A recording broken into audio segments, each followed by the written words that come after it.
কিন্তু আমার ভাই জানেরা, এ নবী পাকের উম্মত উম্মতিরা, এ নবীর দেওয়ানারা, বিশ্ব নবী রাসূলুল্লাহ সাল্লাল্লাহু আলাইহি ওয়াসাল্লাম যখন রাতের অন্ধকারে উম্মত উম্মত করে কাঁদতেন, আম্মা জান ফাতেমাতুজ জোহরা রাদিয়াল্লাহু তাআলা আনহা আল্লাহর রাসূলকে এত মহব্বত করতেন, এত ভালোবাসতেন, এত প্যার করতেন।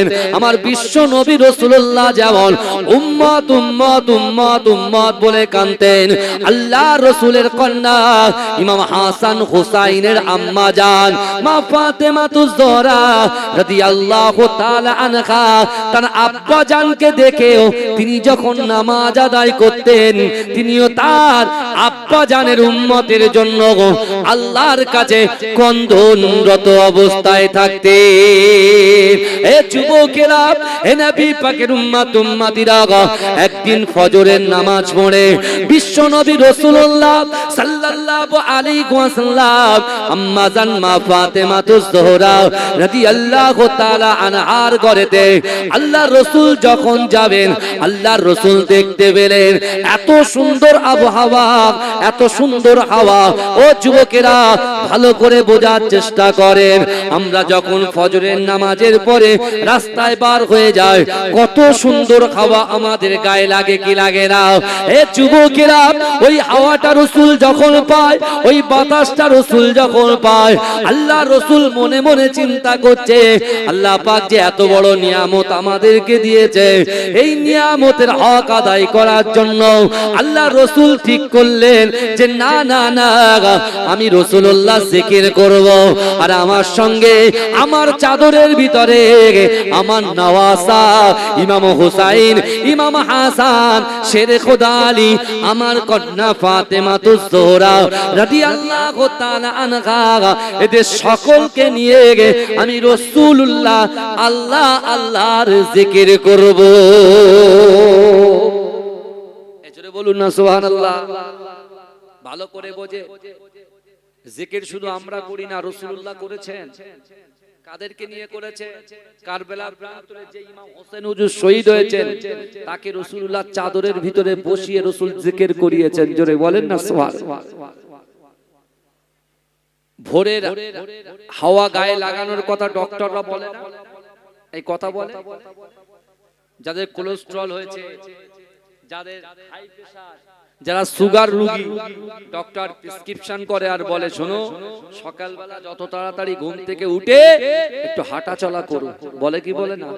তা আল্লাহর রাসূল মসজিদে নববীতে ফজরের নামাজটা শেষ করে আল্লাহর রাসূল সাল্লাল্লাহু আলাইহি ওয়াসাল্লাম আম্মা জান ফাতেমাতুজ জোহরার বাড়ির দিকে এগিয়ে যাচ্ছে। এই ভালো করে শুনেন, যখন রাসূল এগোচ্ছে, রাসূলুল্লাহর মনের ভিতরে ঠিক করলো যে আল্লাহ যে এত সুন্দর একটা বাতাস আমাদেরকে গায়ে দিচ্ছেন, আল্লাহর রাসূল কি করলেন? মনে মনে চিন্তা করলেন যে আল্লাহ শুকরিয়া আদায় করতে হবে, আর শুকরিয়া আদায় করতে গেলে আল্লাহ জিকির ফিকির করতে হবে। জোরে বলেন। তা আল্লাহর রাসূল ফাতেমাকে ডাক দিলেন, ও ফাতেমা, পর্দার সাথে চলে এসো মা বাইরে। আমার আলীকে ডাকেন, আমার হাসান হোসাইনকে ডাকেন, কারণ ইমাম হাসান হোসেনকে রাসূলুল্লাহ ব্যাপক মহব্বত করতেন, ভালোবাসতেন। জোরে বলুন না। আল্লাহর রাসূল যখন নামাজ পড়তেন, ওই নামাজের সময় আল্লাহর রাসূলের নওয়াসা ইমাম হোসাইন এসে রাসূলুল্লাহর কাঁধে বসে থাকতেন। আপনার এখানকার মসজিদে, অনেক মসজিদে দেখা যায় বাচ্চারা যদি কিচির মিচির করে, ওরে বাপরা বাপ, মুসল্লিরা তাদেরকে ঘাড় ধাক্কা দিয়ে বার করে, চোখ দেখিয়ে বার করে দেয়, বলে যা, এখানে নামাজের ডিস্টার্ব হচ্ছে, যা বেরো। কিন্তু বাবাজি, শরিয়াত কিন্তু এটা নিষেধ করেছে। শরিয়াত এটাকে নিষেধ করেছেন। আপনি যে বাচ্চাটা যাচ্ছে, সেই বাচ্চাটাকে বকে যখন আপনি মসজিদ থেকে বার করে দিচ্ছেন, সে যখন বাড়িতে তার আব্বু আম্মু বলবে, বাবা যাও মসজিদে যাও, বলে আমি যাব না, কিন্তু বলবে না যে অমুক চাচা আমাকে ধমকে চমকে বার করে দিয়েছে। এই বুঝতে পারছেন কি বললাম? আল্লাহর রাসূল নামাজ আদায় করছেন, ইমাম হোসেন হুজুর রাসূলুল্লাহর কাঁধে চড়ে বসে, আল্লাহর রাসূল সিজদায় রয়েছে। কি করবেন? নামাজ ছেড়ে দেবেন? আল্লাহর রাসূল সিজদাটাকে দীর্ঘ লম্বা করে দিলেন। জোরে বলুন না সুবহানাল্লাহ। এটা জোরে বলা যাবে না, লম্বা করে দিলেন। সেই রাসূলুল্লাহ ইমাম হোসেনকে চুমা খেত। কেন চুমা খেত? কেন আদর করত? বিশ্বনবী রাসূল সাল্লাল্লাহু আলাইহি ওয়াসাল্লাম জানতেন যে ইমাম হুসাইনকে কারবালা প্রান্তরে নির্মমভাবে হত্যা করা হবে, শহীদ করা হবে। আল্লাহর রাসূল জানতেন, মা ফাতেমাতুজ জোহরা রাদিয়াল্লাহু তাআলা আনহা জানতেন। সিফফিনের যুদ্ধে হযরত আলী রাদিয়াল্লাহু তাআলা আনহু যখন কারবালা প্রান্তরে হাজির হলেন, তিনি যখন জিজ্ঞাসা করলেন এই জায়গাটা কোন জায়গা, বললেন এটা হলো কারবালা। তিনি সেখানে বসে কেঁদে দিলেন, এত কান্না করলেন যে আল্লাহ, আমার হুসাইন এই কারবালা প্রান্তরেই কিন্তু শহীদ হবে। আর কিছু নামদারি মুসলমান, টুপিদারি মুসলমান, দাড়িওয়ালা মুসলমান, জুব্বাওয়ালা মুসলমান, তারা বলছে আমার রাসূলুল্লাহর শানে বেয়াদবি করছে, আমার রাসূলুল্লাহর সঙ্গে মুস্তাকি করছে। তারা বলছে যে নিজের নওয়াসা ইমাম হুসাইনকে বাঁচাতে পারলো না, সে কি করে কাল কিয়ামতের ময়দানে, কাল হাসরের ময়দানে উম্মতে মুহাম্মাদীকে সাফাত করে জান্নাতে নিয়ে যাবে। এ যুবকেরা, আমি তাদেরকে বলতে চাই অত সহজ নয়, সাবধান হয়ে যান। আল্লাহর মার হচ্ছে সাংঘাতিক মার। দুনিয়ার জমিনে কত কোটি কোটি চলে গেল, কত আত্মলাখপতি চলে গেল, কত বাদশা চলে গেল, কত নেতা চলে গেল। এ যুবকেরা, বিশ্বাস করো মৃত্যু যখন হয়ে যাবে সব কিছু করে থাকবে, কিন্তু বাবাজিরা মৃত্যুর সাথে সাথে দুটো জিনিস আপনার কবর পর্যন্ত যাবে, ঈমান এবং আমল। আর আপনি আহলে বায়াতের পিছনে কুরুচিকর মন্তব্য করে আপনি কখনো জান্নাতের আশা করতে পারেন? কথা বলে। আমি নামাজ পড়ি, আমি রোজা করি, আমি হজ করি, আমি যাকাত দিই, কিন্তু আমি আমার রাসূলুল্লাহর শানে কুরুচিকর মন্তব্য করি, আহলে বায়াতের নামে কুরুচিকর মন্তব্য করি, এই আমার নামাজ কবুল হবে? কথা বলেন, কখনো হবে না, কখনো হবে না।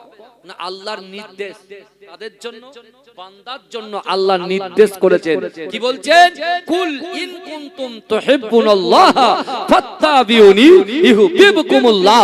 আল্লাহ বলছে আমার হাবিব, হে আমার দোস্ত, আমার বান্দা বান্দিকে জানিয়ে দেন যারা আমি আল্লাহ, আমাকে মুহাব্বত করতে চায়, আমাকে ইত্তেবা করতে চায়, আমাকে ভালোবাসতে চায়, আমাকে ভালোবাসার আগে আপনাকে যেন মুহাব্বত করে, আপনাকে যেন ভালোবাসে।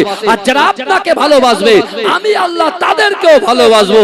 শুধু ভালোবাসবো না, তাদের জিন্দেগি জীবনের সমস্ত রকম গুনাহ খাতাগুলোকে ধুয়ে মুছে সাফ করে দেবো। জোরে বলেন, জোরে বলবেন না? আর সেই রাসূল নিজের জবান থেকে বলছেন যে আমার আহলে বায়াতকে মুহাব্বত করলো, সে আমি রাসূলকে মুহাব্বত করলো। আর যে আহলে বায়াতের বিরোধিতা করলো, সে আমি রাসূলুল্লাহর বিরোধিতা করলো। আচ্ছা, এবার আপনি বলেন, আল্লাহর রাসূলের বিরোধিতা করলে আপনি কি জান্নাতের আশা করতে পারবেন? কথা বলেন। আল্লাহর রাসূল সাল্লাল্লাহু আলাইহি ওয়াসাল্লাম গেলেন কার বাড়ি? ফাতেমার বাড়ি। ইমাম হাসান ছোট, ইমাম হুসাইন ছোট, ভালো করে শোনে। আল্লাহর রাসূল নিজের চাদরটাকে বিছালেন, চাদরটাকে বিছালেন, আর চাদরের উপরে পাক পাঞ্জাতনকে বসালেন। রাসূল পাক পাঞ্জাতনকে বসালেন।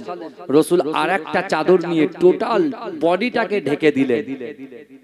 কেউ আর দেখতে পাচ্ছে না, কিন্তু পুরো বডিটাকে ঢেকে দিলেন। বডিটাকে সবাই, কেউ কাউকে দেখছে না।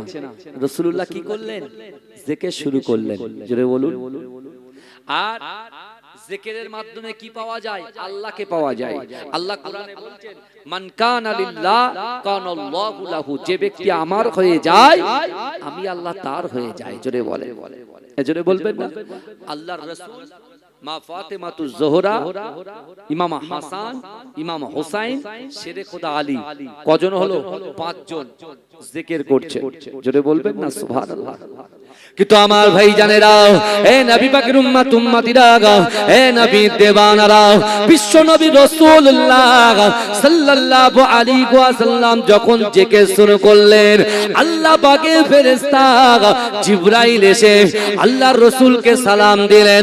ও যুবক যুবকেরা, আল্লাহর রাসূল সালামের জবাব দিয়ে জিবরাইলকে বললেন, ও জিবরাইল শোনো শোনো, তুমি এমন একটা টাইমে আমাকে সালাম দিলে, আমি আল্লাহ পাকের জিকির করছি, তুমি কি দেখতে পেলে না? জিবরাইল বলে, ইয়া রাসূলুল্লাহ হাবিবাল্লাহ, ইয়া রাসূলুল্লাহ হাবিবাল্লাহ, আমি জিবরাইল আপনার কাছে ওয়াদা করলাম, আপনার কাছে আমি দাবি রাখলাম, ইয়া রাসূলুল্লাহ হাবিবাল্লাহ, আপনি যদি আমাকে একটু সুযোগ দেন, আহলে বাইতের মাঝখানে, পাক পাঞ্জাতনের মাঝখানে ভিতরে একটা কোন জায়গা যদি আমি জিবরাইলকে দিয়ে দেন, আমি জিবরাইলও আপনার সঙ্গে আল্লাহ পাকের জিকির করব।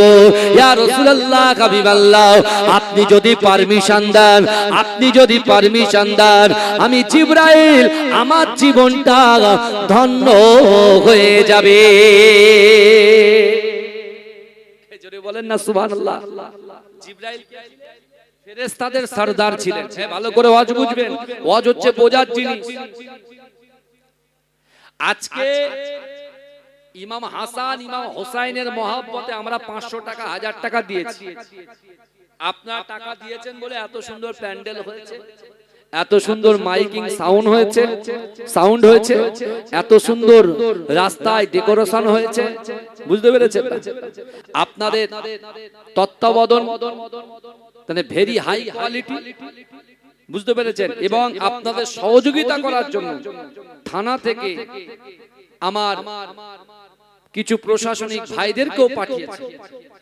আমি তাদেরকে এই জলসা থেকে একজন পীরের আওলাদ হিসাবে মাজরাই পীরডাঙ্গা দরবার শরীফ থেকে আমি রাকিবুল আজিজ তাদেরকে আমি ওয়েলকাম জানাই, স্বাগতম জানাই যে তারা আমাদের সহযোগিতা করার জন্য এসেছে। ভাইজা কত সুন্দর পরিবেশ, কিন্তু একটা জিনিস নেই, মানুষের প্রতি যে একগ্রতা, মানুষের প্রতি যে মহাব্বত, যে ভালোবাসা, যে বছরে একটা দিন একটু বসবো, তা বসার মতো বসবো, সেই সময়টুকু আমাদের নাই। শুধু দুনিয়া দুনিয়া দুনিয়া করে মেতে আছি। কিন্তু আপনি দেখেন আহলে বাইতের প্রশংসা আমরা এখানে বসে করছি, তাদের আলোচনা করছি, লোকের অভাব, কিন্তু আল্লাহর রাসূল পাক পাঞ্জাতন ইমাম হাসান হুসাইন শেরে খোদা আলী মা ফাতেমাতুজ জোহরা রাসূল সহ যে জায়গায় জিকির করছেন, বসেছেন, দলবদ্ধ হয়েছেন, সেই জায়গাটায় আসন পাওয়ার জন্য জিবরাইল বারবার রাসূলকে বলছেন, ইয়া রাসূলুল্লাহ আপনি একটু আপনাদের ভিতরে বসার সুযোগ করে দিন। জোরে বলুন না সুবহানাল্লাহ। আল্লাহ রাসূল বলছেন কি জানেন?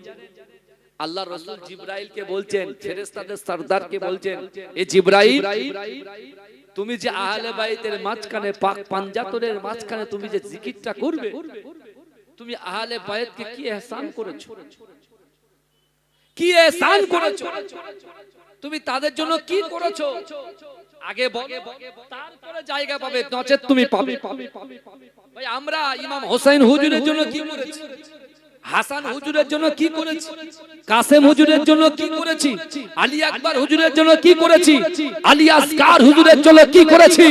এই যুবকেরা যে আলী আসগারের পানি পান করার জন্য আব্বাস কালান্দার ছুটে যখন গিয়েছিল, এই যুবকেরা এক মশক পানি যখন ভর্তি করেছে, কাফেররা দূর থেকে ইয়াজিদ বাহিনী তীর ছুঁড়েছে, আব্বাস কালান্দারের ডান হাতটা ভেঙে গেছে।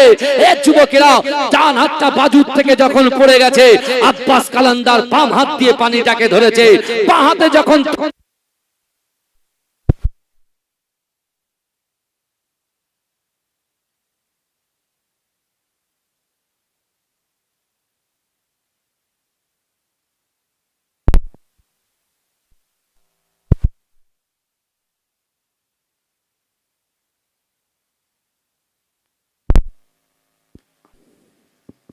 আমার ভাইরা ভালো করে বোঝেন, এই আলী আসগার হুজুর দুধের বাচ্চা পানির জন্য গলা শুকিয়ে যাচ্ছে, ইহসান কি করেছে দেখেন। আর আমরা কি করছি, বহাল তবিয়াতে মিনি মার্কেটে ঘোরাফেরা, একটা কখন গজল বলবো সেটা শুনতে আসবে, ওয়াজ শুনতে আসবে না। বুঝতে পারছেন না কি বলছি? কখন একটা গজল বলবো সেটা শুনতে আসবে, কিন্তু ওয়াজ শুনতে আসবে না। আজকে দেখুন আহলে বাইতের জন্য আমরা কি করেছি, কিচ্ছু করতে পারিনি। আল্লাহর রাসূল জিবরাইলকে জিজ্ঞাসা করছেন, তুমি আহলে বাইতকে কি ইহসান করেছো? কি উপকার করেছে? আর আব্বাস কালান্দার কি উপকার করেছে? যুবকেরা, আব্বাস ওই মশারি দিয়ে যখন তিনি ডান হাত ধরে রেখেছে, তার বাহু ডান হাত কেটে দিয়েছে, বাঁ হাত দিয়ে পানিটাকে ধরে রেখেছে। জোরে বলুন, জোরে বলতে হবে, চিৎকার দিয়ে বলতে হবে। ডান হাত যখন কেটে দিয়েছে ভাই, মুখ দিয়ে ধরে রেখেছে, মুখ দিয়ে অর্থাৎ দাঁত দিয়ে চেপে রেখেছে। আর যখন দাঁতে তীর নিক্ষেপ করেছে, দাঁতে যখন কেটে বেরিয়ে গেছে, বাহু দিয়ে ওই পানিটাকে ধরে রেখেছে।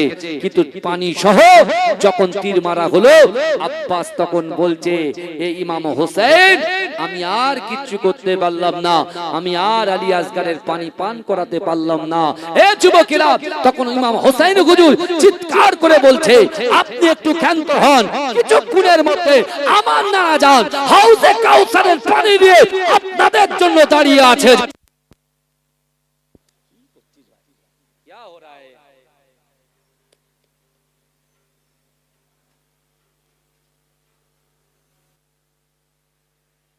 আমার কমিটি ভাইদেরকে আমি অনুরোধ করছি, আপনারা জেনারেটরটা চালিয়ে রাখেন। কারেন্টের চিন্তা করলে হবে না ভাই, টাকা যাচ্ছে যাক, জেনারেটরটা টান। একবার কারেন্ট অফ হলে আমার নিজের বলতে সমস্যা হচ্ছে, বুঝতে পেরেছেন? একটা মোশন চলে আসছে, ব্রেক হয়ে যাচ্ছে, বুঝতে পারছেন না? এটা আমার কষ্ট, আমার আর কিছু। দুরূদ শরীফ পড়েন, আল্লাহুম্মা সাল্লি আলা, মহব্বতে দুরূদ শরীফ পড়েন, মহব্বতে পড়েন।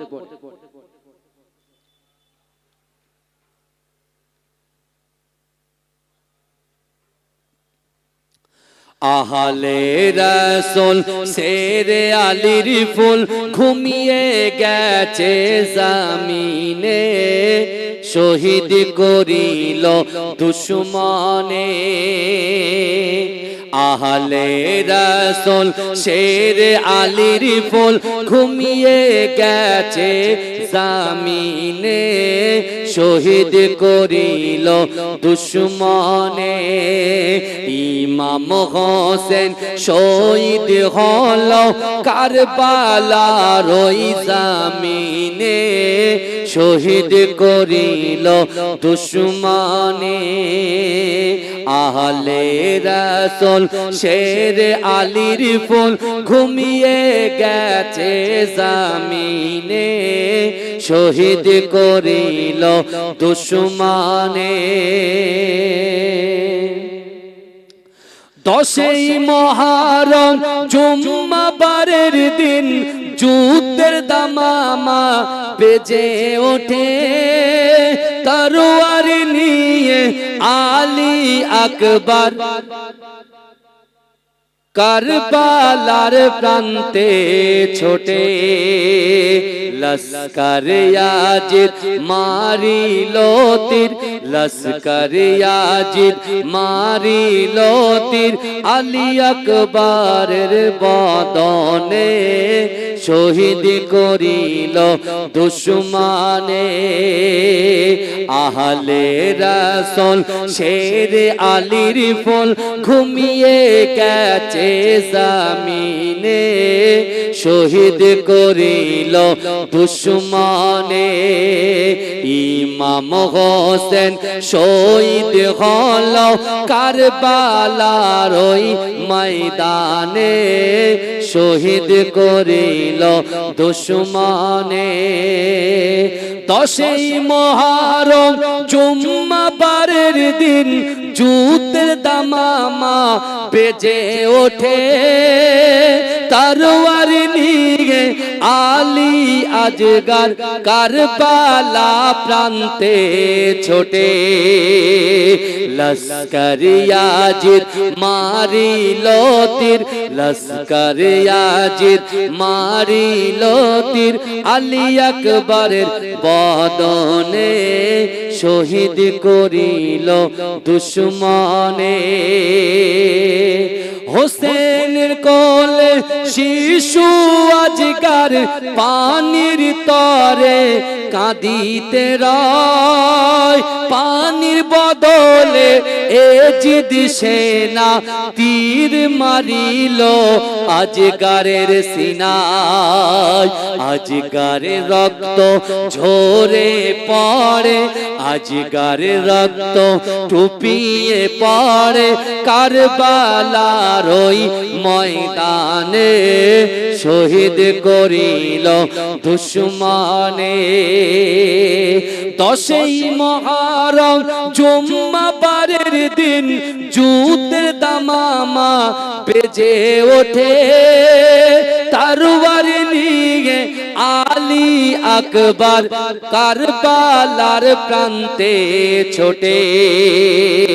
লস্কর ইয়াজিদ মারিল তীর, লস্কর ইয়াজিদ মারিল তীর আলী আকবরের বদনে, শহীদ করিল দুশমনে। শিমুর ছিল মস্ত নামাজি, আহলে রাসূলকে মানত না।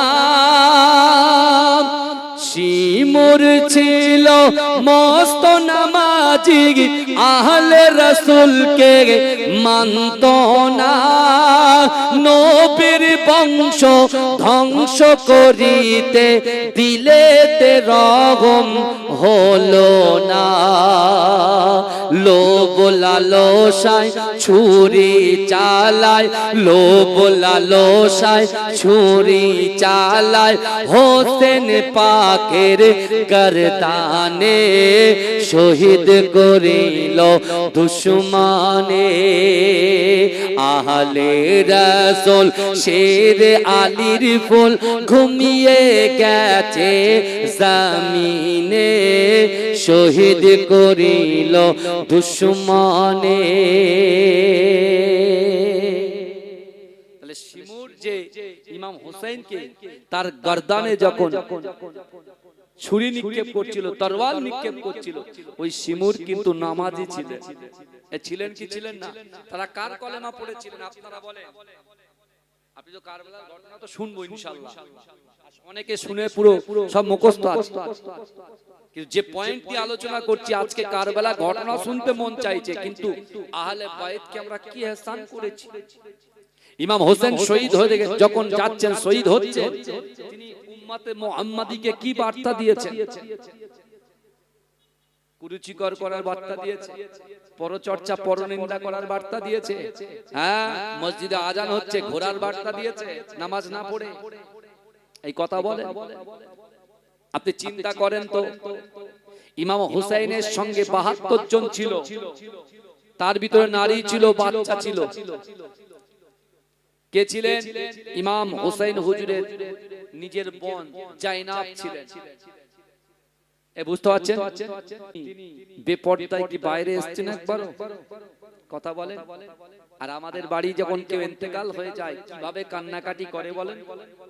আচার খায়, আচার খায়, আর কবরে যখন রাখে আল্লাহকে বলে আল্লাহ আপনার জিনিস আপনার কাছে ফিরিয়ে দিলাম। যখন মানুষ ইন্তেকাল করে তখন মনে পড়ে এটা আল্লাহর জিনিস, আর যখন বেঁচে থাকে তখন বলে আমার জিনিস। কি বুঝছেন? কথা বলেন না বাবা।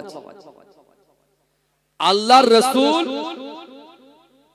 জিবরাইলকে বলছে তুমি কি ইহসান করেছো, কি উপকার করেছো। জিবরাইল সে রাসূলুল্লাহর কাছে 25,000 বার এসেছে। বুঝতে পেরেছেন?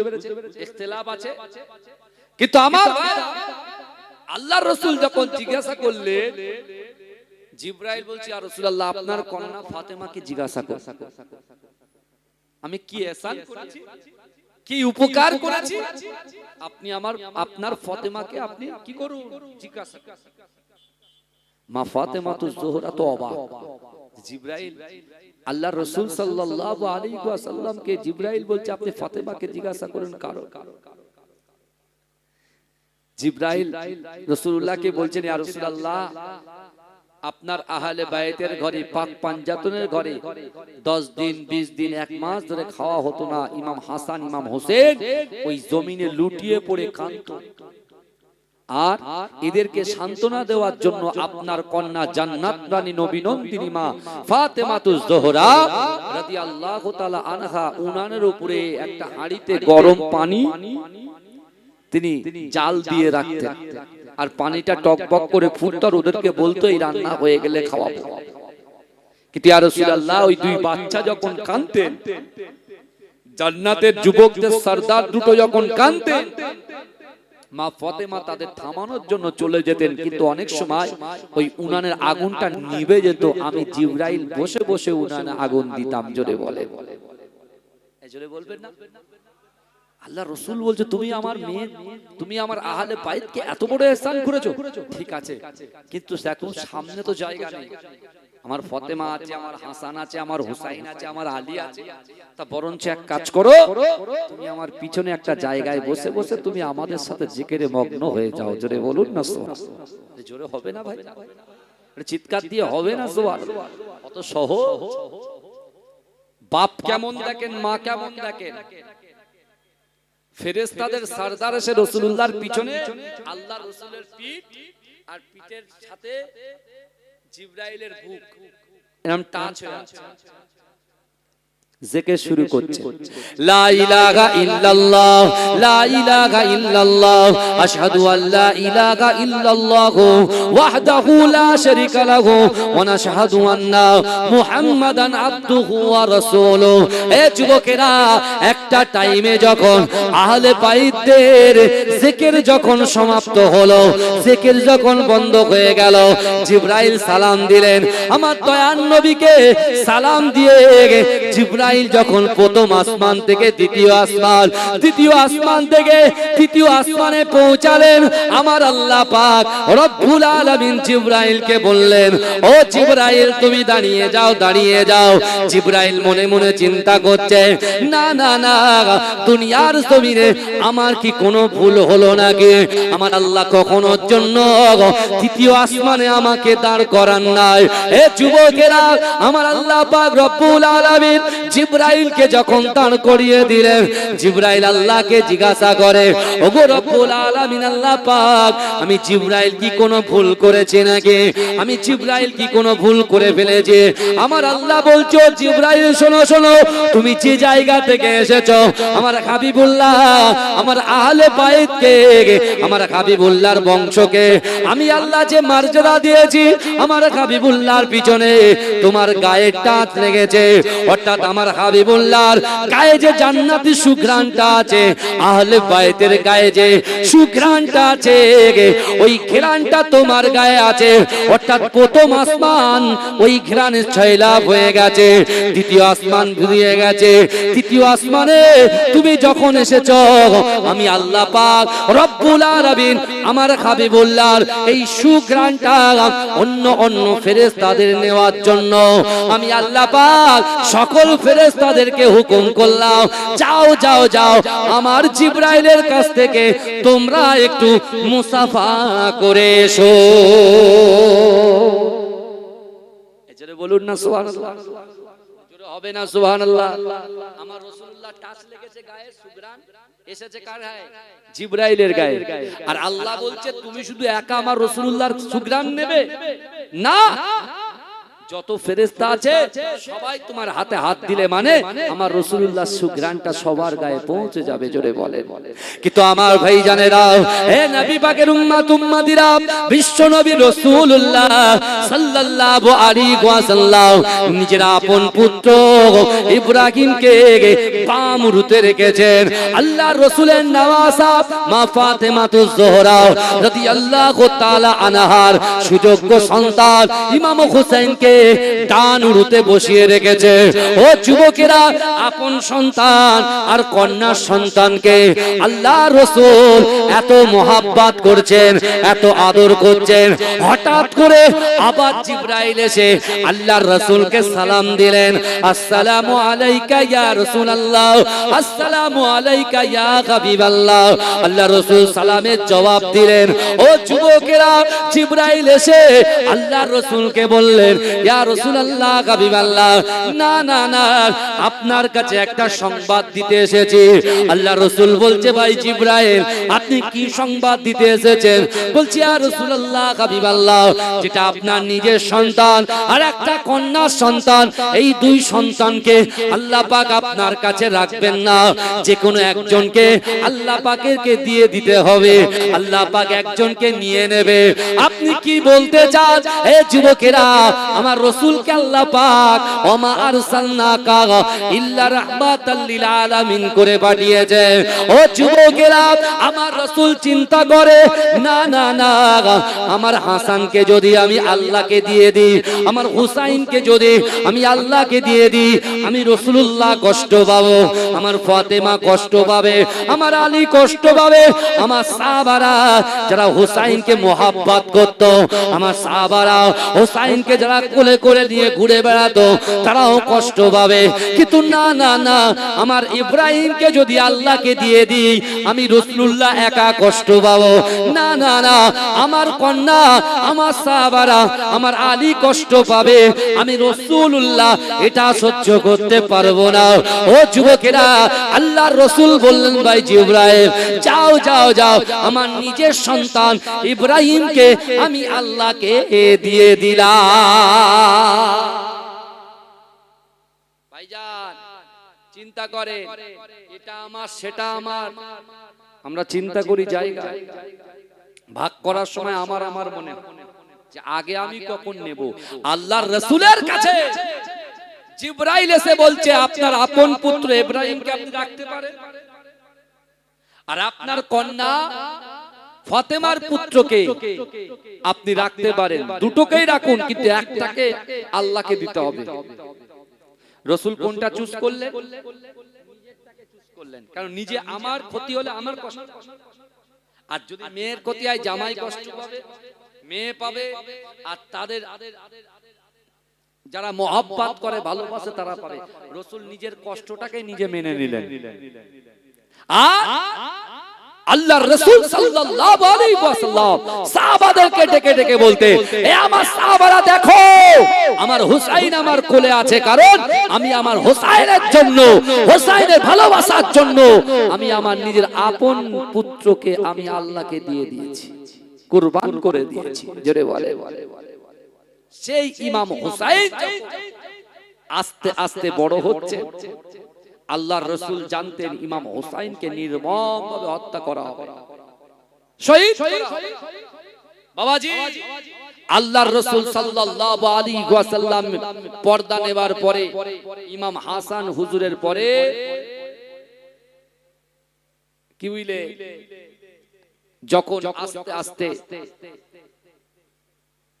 মুয়াবিয়া যখন খলিফা হলেন, তার পুত্র ইয়াজিদ, তাই তো নাকি কথা বলে, তার পুত্র ইয়াজিদ যখন মাসনাদে বসলেন, ভাই কিছু কিছু গোপনে গোপনে অনেক বদমাইশি মানুষের ভিতরে আছে, কিন্তু প্রকাশ্যে আসে না, আর যখন পাওয়ার পেয়ে যায় তখন প্রকাশ্যে আসে। যারা কথা বলার নয় তারা খুব কথা বলে, তাই না? বুঝতে পারছেন?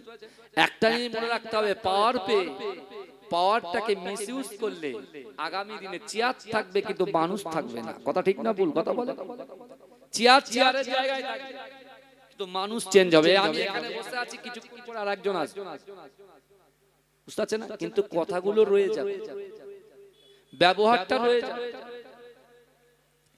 ইয়াজিদ যখন খলিফা বলেন, ইমাম হোসেন হুজুরের কাছে কুফা থেকে বারবার ফরমান আসছে, ইমাম হোসেন হুজুর, আমরা ইয়াজিদকে খলিফা বলে মানতে পারি না, আমরা সকলে আপনার হাতে বায়াত হতে চাই, অর্থাৎ আপনি আমাদের খলিফা হবেন। জোরে বলুন, জোরে বলবেন।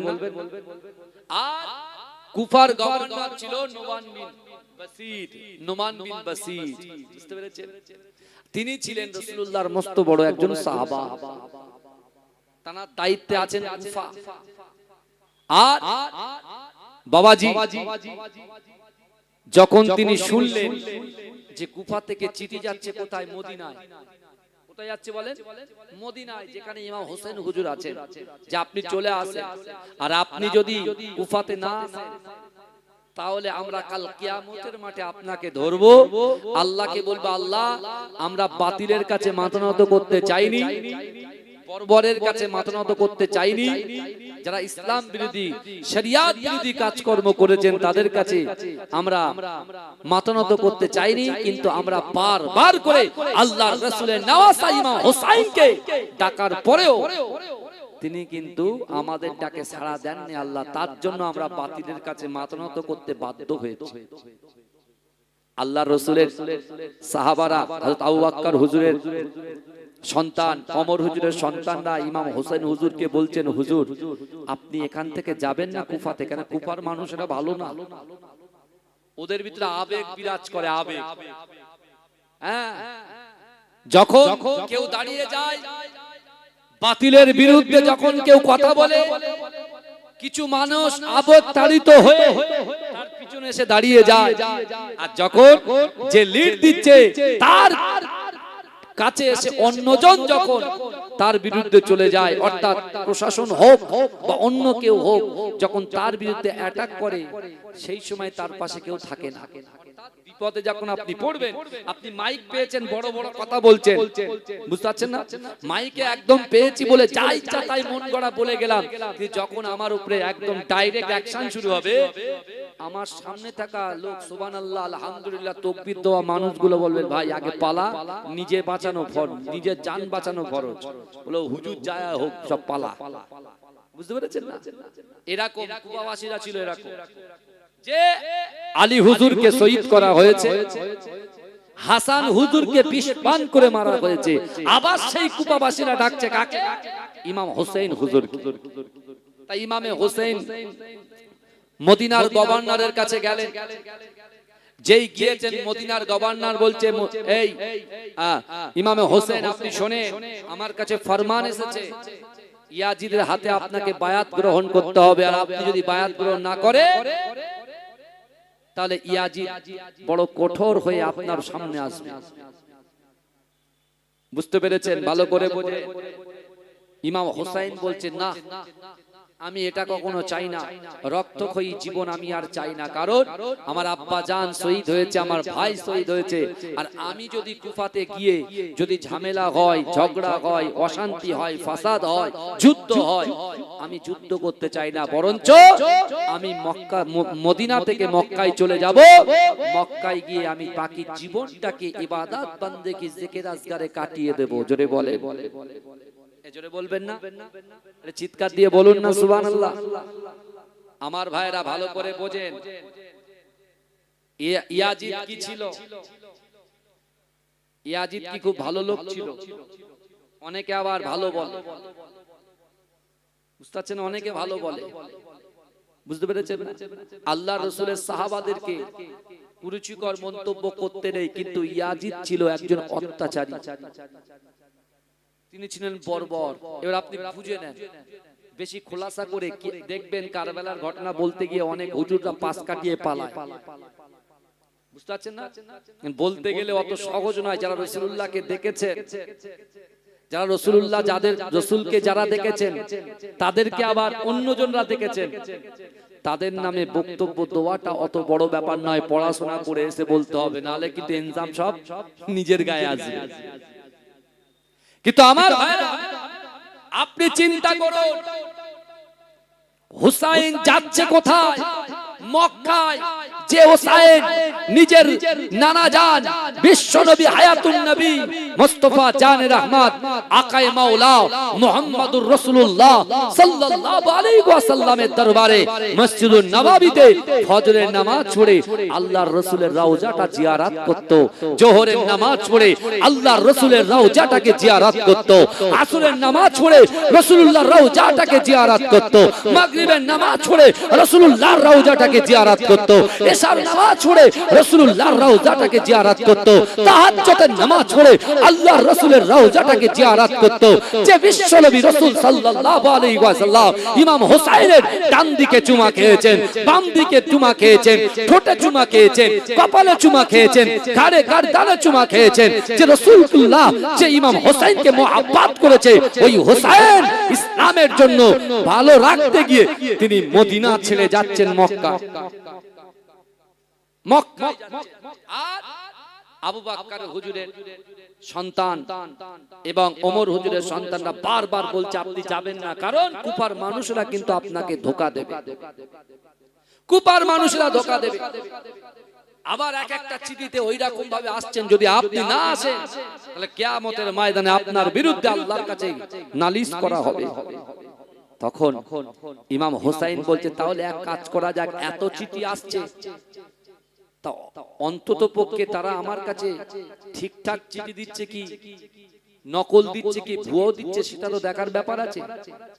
তাহলে এক কাজ করি, আমার একজন প্রতিনিধি যাক কুফাতে, আমার এক প্রতিনিধি যাক, সে গিয়ে দেখুক, সে যাচাই বাছাই করুক, সে মানুষের সঙ্গে কথা বলুক। সে যদি আমাকে বলে যে না, যারা চিঠি দিয়েছেন তারা সত্যি সত্যি ভালো মানুষ, তাহলে আমি হোসাইন ঠিক কুফাতে চলে যাব। কাকে পাঠাবে? মুসলিম বিন আকিলকে তিনি ঠিক করলেন, তার নিজের চাচতো ভাই, ইমাম হোসেন হুজুরের চাচতো ভাই মুসলিম বিন আকিলকে তিনি রেডি করলেন। বললেন ভাই তুমি যাও, কিন্তু মুসলিম বিন আকিল যখন যাচ্ছেন তার দুটো বাচ্চা সন্তান বলছে আব্বু আপনি তো চলে যাচ্ছেন, তা আমাদেরকেও নিয়ে যান, আমরাও একটু দিন ইসলাম প্রচার করতে গিয়ে আল্লাহর কাছে অর্থাৎ রাসূলুল্লাহ সাল্লাল্লাহু আলাইহি ওয়াসাল্লামের সাথে কাল কিয়ামতের মহামাত ময়দানে এই কাজের জন্য আল্লাহর রাসূল আমাদের জন্য একটু শাফাত করে দয়ার জান্নাত পৌঁছে দেবে। জোরে বলুন না সুবহানাল্লাহ। মুসলিম বিন আকিলকে কুফাতে পাঠিয়ে দিলেন কে? ইমাম হোসেন হুজুর আর রাসূলুল্লাহর কিছু সাহাবা। আমার ভাই জানেরা, এ নবী পাকের উম্মত উম্মতিরা, এ নবী দেওয়ানারা, আল্লাহর রাসূলের নওয়াসা ইমাম হুসাইন রাদিয়াল্লাহু তাআলা আনহু, এ যুবকেরা মুসলিম বিন আকিলকে যখন কুফা প্রান্তরে পাঠালেন, ও যুবকেরা মুসলিম বিন আকিল যখন গিয়েছে তিনি দেখতে পেলেন না না না না না কুফার মানুষেরা মুসলিম বিন আকিলকে বলছে আমাদের হোসাইন হুজুর আসেননি কেন? বলছেন না না না, ইমাম হোসেন আমাকে নিযুক্ত করে দিয়েছে, আমার হাতে বায়াত গ্রহণ করতে বলেছে, তোমরা যদি আমার হাতে বায়াত গ্রহণ করো অবশ্যই অবশ্যই আমি মুসলিম বিন আকিল আমি যদি একটা চিঠি লিখে দিই, ইমাম হোসেন যখন চিঠিখানা হাতে পেয়ে যাবে ইমাম হোসেন তিনিও চলে আসবে। এ যুবকেরা একই দিনে 18,000 মানুষ ইমাম হোসেনের হাতে হাত দিয়ে তারা এমন করে বায়াত গ্রহণ করেছিলেন। প্রথম দিনে 18 থেকে 20,000 লোক ইমাম হোসেনের মুসলিম বিন আকিলের হাতে বায়াত গ্রহণ করলেন। জোরে বলুন না সুবহানাল্লাহ। আর কুফার গভর্নর কে ছিল? নোমান বিন বাসির। উনি দেখছেন যে আহলে বাইতের হাতে হাত দিয়ে মানুষ দলে দলে ইমাম হোসেনের পক্ষে বায়াত গ্রহণ করছে। জোরে বলুন না সুবহানাল্লাহ। কিচ্ছু বলছেন না। হঠাৎ করে ইয়াজিদ বাহিনীদের ভিতরে একজন ইয়াজিদের কাছে খবর দিচ্ছেন, ও ইয়াজিদ কি ব্যাপার, আপনি তো মাসনাদে বসে আছেন কিন্তু ওই দেখেন না মদিনা থেকে মুসলিম বিন আকিলকে ইমাম হোসেন হুজুরের পক্ষে তার হাতে হাত দিয়ে আপনার এলাকার মানুষেরা দলে দলে তারা কাকে খলিফা বলে বায়াত গ্রহণ করছে? বলেন ইমাম হোসেন হুজুরের পক্ষে মুসলিম বিন আকিলের কাছে বায়াত গ্রহণ করছেন, আপনি বসে বসে মত্ত হয়ে আছেন। তখন নোমান বিন বাসিরকে সরিয়ে আব্দুল্লাহ ইবনে জিয়াদকে বসিয়ে দিলেন। কোথায়? কুফার গভর্নর করে দিন। আর বললেন যাও। আব্দুল্লাহ বিন জিয়াদকে বলছেন তুমি যে কোনো প্রকারে হোক মুসলিম বিন আকিলকে যেখানেই পাবে সেখানে তাকে হত্যা করে দেবে, আর খবরদার ইমাম হুসাইন যেন এই কুফা প্রান্তরে যেন আসতে না পারে। শক্তি ধরে রাখার জন্য মানুষগুলোকে কিভাবে শেষ করছে দেখে। আমরা পাওয়ার চাই, আমরা শান্তি চাই না। কিন্তু ভাইজান এই কদিন আগে আমাদের মাঝখানে কি চিন্তা, বলে কুরবানি কি হবে, গরু কুরবানি করা হবে না, গরু কুরবানি করা হবে না। এই ইউটিউবার ভাইদেরকে বলি, এই গরুর কথা বললে তুমি নেতার ছবি দিয়ে দিচ্ছ, আমি কিন্তু কড়া স্টেপ নেব, আগে থেকে বলছি। হ্যাঁ এমন কিছু বার্তা তোমরা দেবে না ভিউজের জন্য যে অনেক সমস্যা তৈরি হয়। আমি কিন্তু বারণ করি না, অন্য অন্য ভাইয়েরা কেউ আর এত ভিডিও করতে দেয় না, বুঝতে পেরেছি? আপনারা কষ্ট করে এসেছেন, আমি আপনাদের সকলকে ভালোবাসি, আপনাদের আমি না বলি না, কিন্তু তাই বলে মেয়েদের ছবি দিয়ে দিচ্ছেন থাম্বনেইলে, হ্যাঁ, পশুদের ছবি দিয়ে দিচ্ছেন, বড় বড় নেতাদের ছবি দিচ্ছেন। সেদিনকে দেখছি আমাদের মুখ্যমন্ত্রী, বর্তমান আমাদের মুখ্যমন্ত্রী শুভেন্দু অধিকারী, বুঝতে পেরেছেন, তার ছবি আর আমার ছবি পাশাপাশি দিয়েছে। কোথায় ধর্মতলা আর কোথায় তক্তপোষের তলা ভাই? আমার সাথে তার মানায় কখনো? তিনি আমাদের মুখ্যমন্ত্রী, তাকে আমরা স্যালুট করি, ভালোবাসি, বুঝতে পেরেছেন? হ্যাঁ, তানার যে চেয়ার, তাকে সম্মান করি। তাই বলে তোমরা গোজা মেরে দিচ্ছ সব জায়গায়। হ্যাঁ, একটা গরুর ছবি দিয়েছে, আমার দিয়েছে, আর আমাদের মুখ্যমন্ত্রীর ছবি দিয়েছে। তাহলে দেখো কি হচ্ছে, বুঝতে পারছেন? স্বাভাবিক, এটা লোকের কাছে যাই, বার্তা তো খারাপ যাবে নাকি? যাবে কি যাবে না? আমাদের দেখেন, আমাদের এলাকার যারা প্রশাসনের ভাইরা আছেন, তাদেরকে তো সহযোগিতা করতে হবে। আরে এ কথা তো রাসূলুল্লাহ